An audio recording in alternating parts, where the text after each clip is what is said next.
Relation between delta phi and delta X for two different waves. मैंने तब भी बोला था ये सब 11th में कराते हुए कि मैं 12th में फिर कराऊंगा तो फटाफट आना चाहिए। ठीक है, तो जैसे ये आपके दो सोर्सेज हैं, यहाँ से वेव चल के यहाँ पहुंच रही है किसी पॉइंट पर, ये कोई दूसरा सोर्स है उससे यहाँ पहुंच रही है। यहाँ पर initial phase five one not है, मतलब यहाँ का पार्टिकल का एंगल कुछ पाई/2 या पाई/6 कुछ भी है, उसको मैं फाइव वन नॉट बोल रहा हूँ। अब फेज का मीनिंग क्लियर है आपको, ठीक है ना। यहाँ पर फेज बोल रहा हूँ मैं 5 to 0 है, इसका मतलब क्या है कि जो एंगल बन रहा होगा वो कुछ होगा 30, 90, 60 जो भी है 5 to 0। ठीक है, तो ये वेव यहाँ तक चलती है, ये वेव यहाँ तक पहुंचती है। ठीक है, मीडियम सेम है अभी दोनों का, मीडियम सेम। ठीक है, तो लेमडा सेम। ठीक है, तो मैं बोलूंगा कि एक एक वेव के लिए बात करूं। जैसे दूसरी जो वेव है, इसकी यहाँ पर फेज 5 to 0 थी, तो यहाँ पर फेज कितनी हो जाएगी, अभी सीखा हमने एक वेव के लिए कितनी हो जाएगी, 2 पाई/λ इंटू S2। बोलो अभी देखा कि नहीं, 2 पाई/λ इंटू पार्ट डिफरेंस।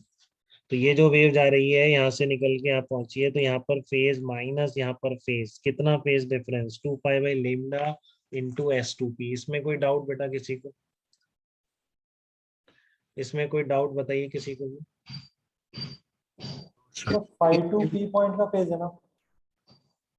हाँ, पी पॉइंट पर इसका फेज, केवल एक इस वेव की बात कर रहा हूँ मैं, दूसरी वेव। ठीक है ना, यस सर। दूसरी वेव जो यहाँ पहुंचेगी, तो यहाँ पहुंचने से जस्ट पहले उसके बीच में इसमें कितना फेज डिफरेंस होगा, 2 पाई/λ इंटू S2। ये वाली वेव यहाँ पहुंचेगी, तो यहाँ पर कितना फेज डिफरेंस होगा इस वेव के लिए, यहाँ पे फेज माइनस, वहां पे फेज 2 पाई/λ इंटू S1। यही सीखा है ना, अच्छी जांगिड़, समझ में आ रहा है कि नहीं आपको बेटा। Yes sir. दोनों वेव के लिए क्लियर है आपको, अलग अलग है। इस यस वेव सर। में फेज डिफरेंस और इस वेव में phase difference, 5 2 minus 5 2 not and 5 1 minus 5 1 not. ये कितना हो गया, 2 पाई/λ इंटू S2P। और इसका कितना हो जाएगा, 2 पाई/λ तो इंटू S1P। ठीक है, यस अब सर। आप क्या करेंगे, अब करेंगे आप इसको माइनस कर दो। ठीक है, तो P पॉइंट पर जो दो वेव मिल रही हैं, दोनों के बीच फेज डिफरेंस कितना आएगा, इस तरह से लिख सकते हैं, आपने माइनस किया तो। और इसको मैं इधर ले आके बोल देता हूँ इनिशियल फेज डिफरेंस। अब ये रह जाता है बहुत बार प्रॉब्लम, तो गलत हो जाता है। ठीक है ना, so ये बहुत रटा हुआ होता है ना, हर बुक में ये थोड़ी लिखता है, तो मिलेगा ही नहीं आपको किसी बुक में, तो यही दिख रहा है आपको। ठीक है ना, ये थोड़ी दिखेगा बुक में, तो ये लिखा होगा आपको हर बुक में, delta phi is equal to 2 pi into path difference. बस तो वही याद रहता है हमें। अब कभी ये आ जाता है तो, कोहेरेंट। हाँ, तो हम ये लेना ही भूल जाते हैं। नहीं, कोहेरेंट तभी नहीं आया, अभी जस्ट आप समझिए, अभी कोहेरेंट नहीं आया। ठीक है, delta phi is equal to कितना आ गया, delta phi not plus 2 pi into S2P minus S1P। तो कहीं भी दो सोर्स से, अलग अलग सोर्स से अगर किसी पॉइंट पर वेव पहुंच रही है, तो आप इस फार्मूले का यूज करके दोनों का फेज डिफरेंस हमेशा लिख सकते हैं।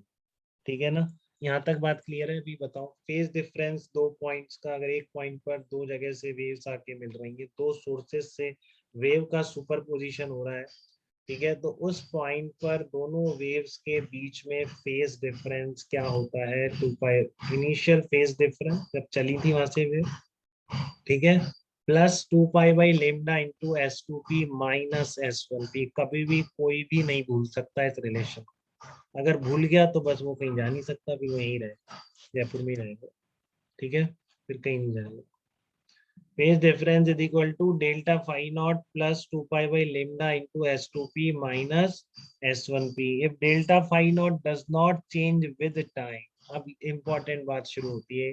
ठीक है, कि अगर इन S1 S2 का जब वेव चलती है दोनों से, अगर जो फेज डिफरेंस है दोनों के बीच का, ठीक है, अगर वो टाइम के साथ नहीं बदलता है, ठीक है ना, हमेशा ऐसा हो गया कि यहाँ से जो चलेगी यहाँ से चलेगी, तो उनके बीच फेज डिफरेंस 30, 60, 90 जो भी हो, जीरो नहीं कह रहा हूँ, ये भी बहुत याद कर लेते हैं, गलती याद कर लेते हैं कोहेरेंट सोर्सेस की डेफिनेशन।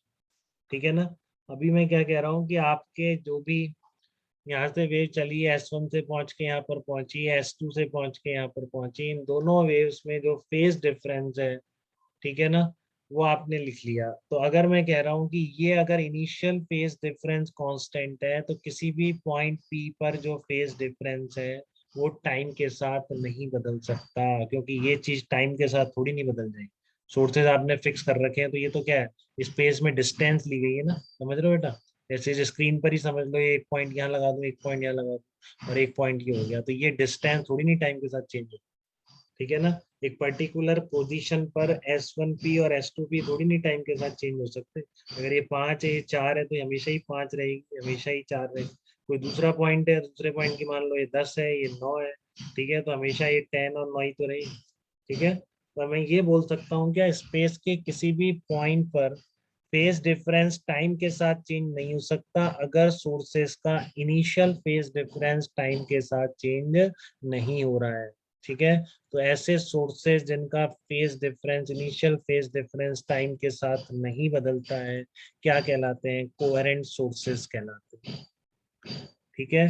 ऐसे सोर्सेज जिनका फेज डिफरेंस टाइम के साथ, इनिशियल फेज डिफरेंस टाइम के साथ नहीं बदलता, तो फिर उन सोर्सेज से चलने वाली वेव्स किसी भी पॉइंट पर सुपर इम्पोज करेंगी तो एक पर्टिकुलर पोजीशन पर फेज डिफरेंस भी टाइम के साथ नहीं बदलेगा, ठीक है। ऐसे सोर्सेज क्या कहलाते हैं, कोहेरेंट सोर्सेज कहलाते हैं।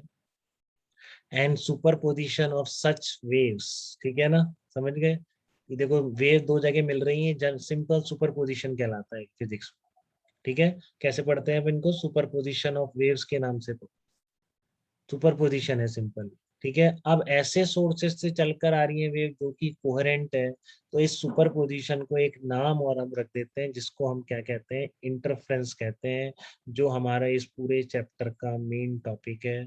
एडवांस में हम इसमें तीन फिनोमेना पढ़ेंगे इस चैप्टर में, interference, polarisation, diffraction, but advance में सिर्फ यही आता है, इंटरफ्रेंस ही आता है, ठीक है।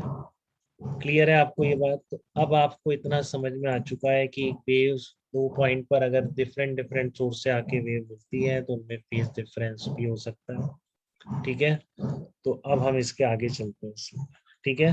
अच्छा, इसमें एक चीज और देख लो कि ये जैसे वेव है, आपने बोला ना सेम वेव लेंथ क्या होती है, जैसे देखो इस तरह से, अगर लेमडा से सेपरेटेड पॉइंट है, लेमडा से सेपरेट, ठीक है ना, लेमडा से कह दो या फिर टू लेमडा से सेपरेटेड भी चल सकता है, टू लेमडा से सेपरेटेड भी पॉइंट, तो जितने भी एन लेमडा से सेपरेटेड पॉइंट है उन सब में फेज डिफरेंस देखो जीरो, 2 पाई या जीरो फेज डिफरेंस एक ही चीज है, 2 पाई 4 पाई जीरो सब एक ही चीज है। क्यों है ये आपको बहुत अच्छी तरह समझ में आना चाहिए। अगर मैं डेल्टा एक्स की जगह क्या रख दूं, कुछ भी एन लेमडा रख दूं, तो देखो फेज डिफरेंस कितना आता है, 2n5n, एन कोई भी इंटीजर हो सकता है, 1 2 3 4, ठीक है। तो इसका मतलब क्या है कि लेमडा पर, लेमडा डिस्टेंस पर जो पॉइंट जब ऑसिलेशन शुरू करता है तब तक इस पॉइंट का एक ऑसिलेशन पूरा होगा, तो फेज डिफरेंस खत्म हो गया, ठीक है। फिर जब ये ऑसिलेशन शुरू कर रहा है, ये भी उसी तरह से को शुरू कर रहा है, तो फेज डिफरेंस क्या होगा, जीरो, ठीक है। तो इस तरह से हम कहते हैं कि एन लेमडा से सेपरेटेड दो पॉइंट्स अगर हैं तो उनके बीच का फेज डिफरेंस जीरो हो जाता है, ठीक है।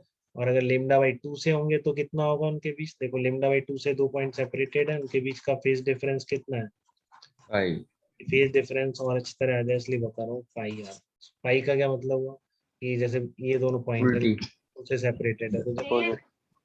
हाँ, जब दूसरे पे ऑसिलेशन शुरू होता है ये कहाँ जाता है, यहाँ पे, मतलब ये मीन पोजीशन से इधर जा रहा होगा तब दूसरा ऑसिलेशन शुरू कर रहा होगा। इससे ज्यादा गहराई से इस टॉपिक को नहीं बताया जा सकता, ठीक है। तो आपको ये ध्यान रखना है, बिल्कुल सारी बातें आगे के पूरा चैप्टर इसी चीजों पर बेस्ड, ठीक है। कि दो वेव्स मिल रही हैं तो उनके बीच फेज डिफरेंस का क्या मतलब है वो मैंने बता दिया।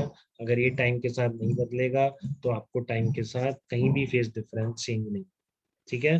तो अब चैप्टर में कुछ ऐसा और अंदर हम जाएंगे नहीं, बहुत ही बेकार सा सिंपल सा काम करने वाले हैं, ठीक है। जो आपको ये डेरिवेशन ना भी समझ में आए तो भी फर्क नहीं पड़ता, आपको जस्ट ये फार्मूला यूज करना। आपके पास दो सोर्सेज होंगे, एक पी पॉइंट होगा, आपको लंबाइयों का डिफरेंस निकाल के जस्ट फेज डिफरेंस निकालना, और कुछ नहीं करना है इस चैप्टर, ठीक है। और कुछ करना ही नहीं है आपको, किसी भी पॉइंट पर दो वेव्स मिल रही है उनके बीच का फेज डिफरेंस, अगर आपके पास ये आप कैलकुलेट कर लेंगे ना ज्योमेट्री से डिफरेंस, तो आपको उनके बीच का जस्ट फेज डिफरेंस निकालना आना चाहिए, और कुछ नहीं चाह रहा हूँ, बट क्या क्या है क्यों है सब चीजें मैंने आपको बता दी, ठीक है।